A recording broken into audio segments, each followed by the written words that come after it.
Hi guys, just checking back in with vlog number 4, I believe it is. Four videos already. Sorry about the video quality again, it's evening time. I waited till the house was quiet before I recorded, so I'm using the artificial light, unfortunately. So it's not the clearest video.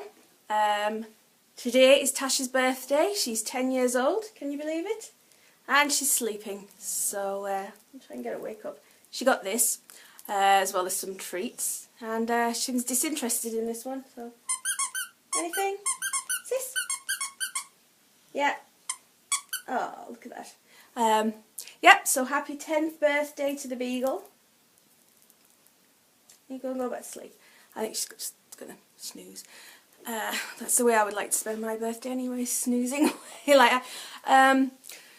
We just had some snow, it seems to have stopped now, so I think that was a non-event. It was the first snow we've had so far, but it's gone. Well, what else is there to say? Yes, I injured my neck the other day, so I wasn't able to record any videos. I wanted to get them more often than I am doing, but that kind of put me out of action for a few days. I have a nerve in my neck that I have an issue with, and once in a while if I move too fast or I jump out of bed too quickly or something like that, it tends to catch, and yeah, it's very painful and I find it difficult to move, so there's no way I could do a video until I was feeling better.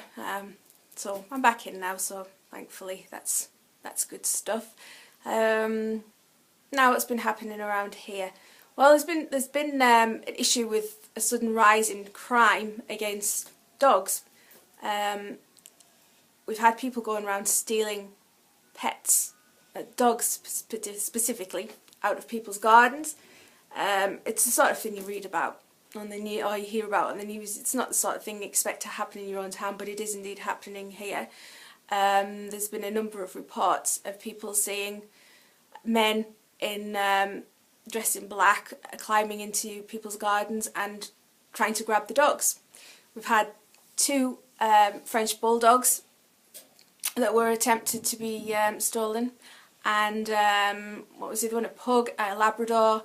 Fortunately, so far, they've not managed to grab these animals, but they're certainly trying. They've been seen all over the place trying to spot where dogs are, and it's absolutely terrifying. Unfortunately, the police are not able to do anything. I don't blame the police, don't get me wrong, I'm a big supporter of the police. They get a lot of flack, and I don't believe it's the police's fault at all. It's like any job, you work under the rules that are laid down for that specific job, and their rules are the ones you just can't break. It's the law. They work under the guidelines of the law, and the law says these men are not committing a crime. Apparently, they're planning to come to your homes and steal your pets. They are climbing into your garden to see if there are pets there. They're marking the houses to come back later, but apparently there's no evidence to prove they've got any intent. So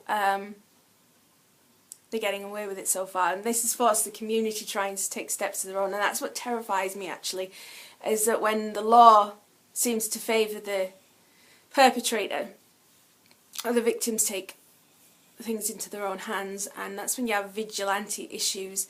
And this is what seems to be happening. They formed a group on Facebook, which is not the only social media site, may I just say, but it's the one in question. They formed a group on there to look out for these people and to protect their pets, and a lot of people are saying things like, oh, if I see them I'll break the legs and they won't get out, you know. So it's worrying when you see things like that, but I can understand that, because to us and to people who love their animals, they're not property. The law views them as property and if they're taken, they're stolen, but to anyone who loves their animals, they are abducted. It's kidnapping, you know. This is a member of the family, it's a life, it's not a thing, it's not property.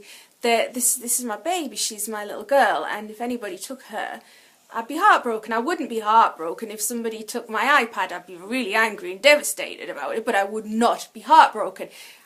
My iPad is not a member of the family, it's a thing. She is not a thing, she's my baby, she's a part of my family, and what these people are doing when they take the animals is, when they take these dogs, it's very unlikely that they're going to be taking them to sell them on as pets.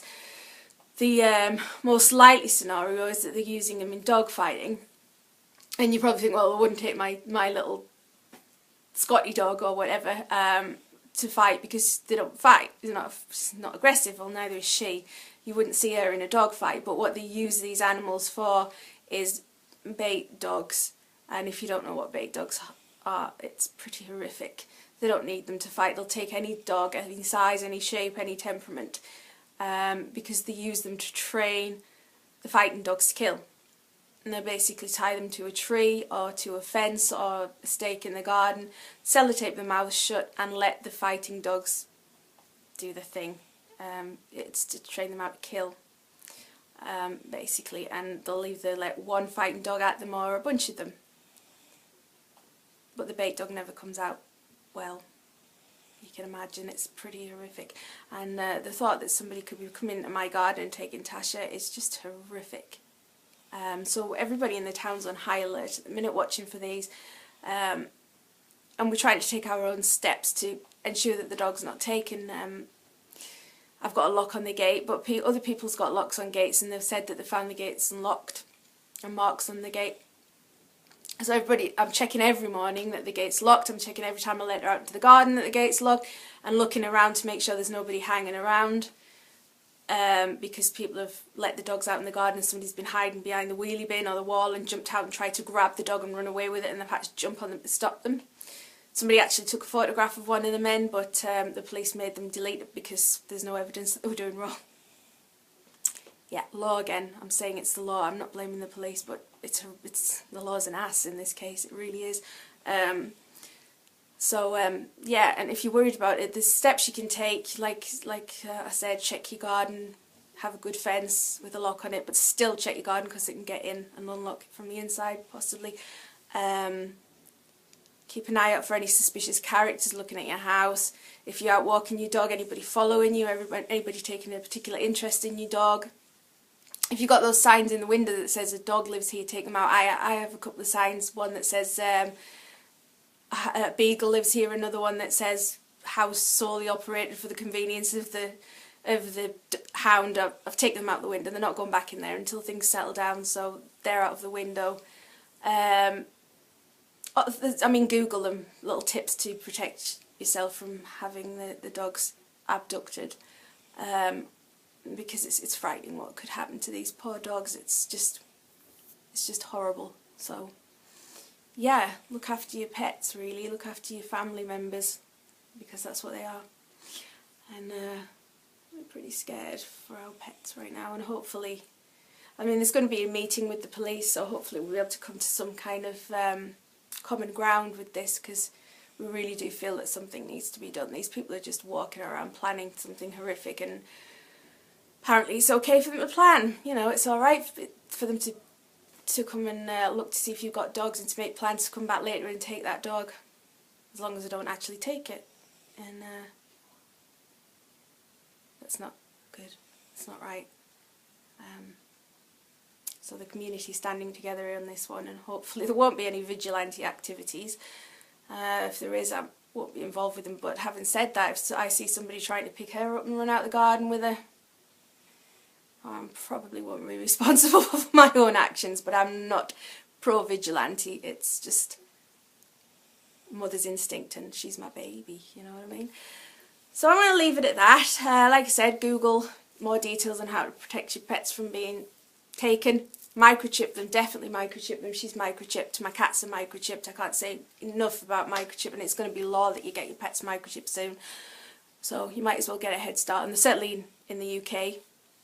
So I don't know about abroad, if that's where you're watching from, but do it anyway, whether it's law or not. Do it, protect your pets, do everything you can, because it won't be a good end if they're taken. So let's leave it on an up note anyway. Happy birthday again, Tasha, the snoozely sleepy one. And I shall hopefully have a vlog up again soon. Sorry it took so long to get this one up. I can't get them up every single day. There's just no way I can do that. But I'm trying to get regular with them and have a proper schedule, like every 2 days or every 3 days. I'm trying to do that, but I'm still trying to get into the step of it. But so forgive me if I'm not getting them up as often as I like to. But I'm still going to do the videos. I'm enjoying doing them. So yeah, take care of yourself, and I shall speak to you again really soon. Thanks for checking in.